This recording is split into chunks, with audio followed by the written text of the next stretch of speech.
হাসপাতালের চিকিৎসকগুলো যদি এরকম ভুল করে কোনো অপারেশন করতে যেয়ে যদি পেটের ভিতরে ৭ ইঞ্চি কেঁচি, হ্যাঁ? আপনার অপারেশন করার যে অস্ত্রপাতি সেগুলো যদি পেটের ভিতরে রেখেই অপারেশন শেষ করে দেয়, তাহলে সাধারণ মানুষ যারা চিকিৎসা নিতে হসপিটালে যায় তারা আসলে যাবে কোথায়?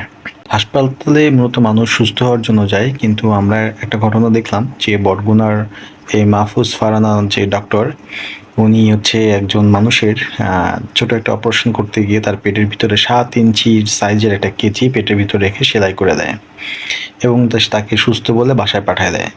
একটা পর্যায়ে দেখা যায় তার বাম পেটে অনেক ব্যথা এবং পরবর্তীতে অন্য চিকিৎসকের চিকিৎসা নিয়ে বুঝতে পারে যে তার পেটে পচন শুরু করেছে, পচন ধরেছে। এর পরবর্তীতে আবার একটা ট্রিটমেন্ট হয়, তখন তারা আল্ট্রাসোনোগ্রামের মাধ্যমে দেখতে পায় যে পেটের ভিতরে হচ্ছে একটা বড় ৭ ইঞ্চি একটা কেঁচি। তো দেখেন, একটা মানুষ সুস্থ হওয়ার জন্য ডক্টরের কাছে গেল, হসপিটালে গেল, সেই হসপিটালে গিয়ে সে কী করলো, তার জীবন মরণের একটা প্রশ্ন হয়ে গেল। ভুলভাল চিকিৎসা করে তাড়াহুড়া করে তার পেটের ভিতরে আস্ত একটা কেঁচি রেখে পেটটাকে সেলাই করে দিল। এই যে স্ক্রিনে যে ছবিটা দেখতে পাচ্ছেন, উনি হচ্ছে ডক্টর ফারহানা। হ্যাঁ, উনি মূলত এই ভুলটা করছে। এখন হয়তোবা ওনার আরও অনেক ওটি ছিল, আরও অনেক অপারেশন ছিল, তাড়াহুড়া করে সে এরকম একটা ভুল করেছে, অথবা সে আসলে কোনো ডাক্তারই না, সে ভুয়া ডাক্তার। ভুয়া ডাক্তার, সে জানেই না এই অপারেশন কীভাবে করা লাগে, বা খামখেয়ালির কারণে, অবহেলার কারণে এই ধরনের একটা ঘটনা ঘটেছে। এখন এই যে একটা ঘটনা ঘটলো যে হসপিটালে, সেই হসপিটালের কর্তৃপক্ষ এই কোনো দায়ভার নেবে না। তারা দাবি করতেছে এই দায়ভার সম্পূর্ণ ডক্টরকে নিতে হবে।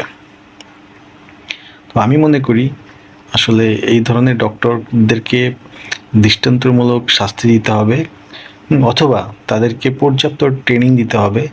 হ্যাঁ, তারা যাতে ভালো করে শিখে এসে মানুষের সুষ্ঠুভাবে চিকিৎসা করে। একটা মানুষ হসপিটালে যে যায়, মানে এমনি যায় না, এবং বাংলাদেশের হসপিটাল চিকিৎসাগুলা খুবই ব্যয়বহুল।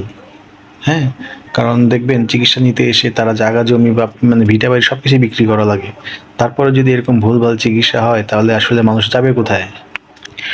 আমাদের দেশের আশেপাশের দেশগুলোতে যদি ২ নম্বর ওষুধ বিক্রি করে, তাহলে নাকি কঠিন শাস্তি দেওয়া হয়, এবং চিকিৎসা যদি ভুলভাল করে তাহলে নাকি চিকিৎসকদেরকে কঠিন শাস্তি দেওয়া হয়।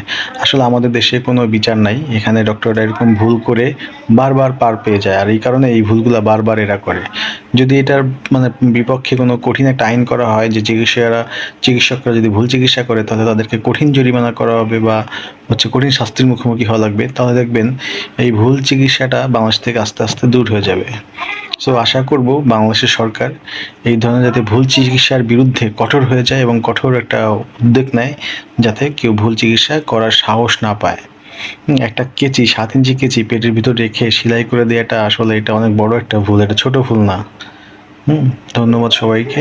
ভিডিওটা বেশি বেশি করে শেয়ার করে দিবেন, সারা বাংলাদেশের মানুষ দেখুক বাংলাদেশের চিকিৎসকদের বর্তমানে এই অবস্থা।